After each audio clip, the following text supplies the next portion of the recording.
कहते हैं तो पुलिस तो नहीं थी अंदर, पुलिस मेरे वालिद साहब आर्मी में थे और हम लोग तो इस तरह के लोग नहीं है कि वो किसी के भी घर के अंदर घुस के। आर्मी में क्या था? मेरे वालिद साहब रिटायर्ड मेजर थे आर्मी में, और हम लोग मतलब ये कोई तरीका तो नहीं है कि 40 के 40 मर्द और गुंडों की तरह घरों के अंदर दरवाजे ताप के गेट तोड़ के अंदर घुस गए हैं।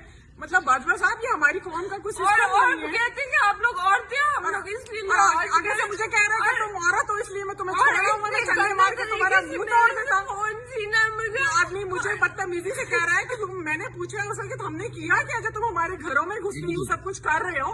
तो आगे से कहता है तुझे नहीं पता कि यहाँ, तुझे नहीं पता कि तेरे खामद को तेरा लॉ एंड ऑर्डर का पता था, वो यहाँ से कहाँ भाग गया? किसके लिए आए थे वो इधर?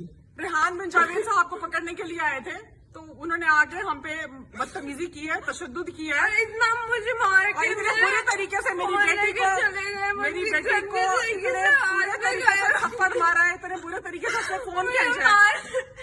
यार जगह में और आपके साथ ये सब डील जो कर रहे थे ये मर्द पुलिस मर्दों ने किया है, और वो आगे झपटा है मुझे मारने के लिए कि बीबी अगर तू औरत ना होती तो मैं तेरा भी मुंह तोड़ देता। यहाँ पे हम सिर्फ तेरा औरत होने का लिहाज कर रहे हैं। मैंने उसे कहा अगर तू मैं औरत ना होती तो क्या तू मुझे मार देता? यहाँ पे खड़े होकर तू क्या कर सकता है? ज्यादा से ज्यादा गोली चलाना चाहता है, चला दे, और क्या कर लेगा तू?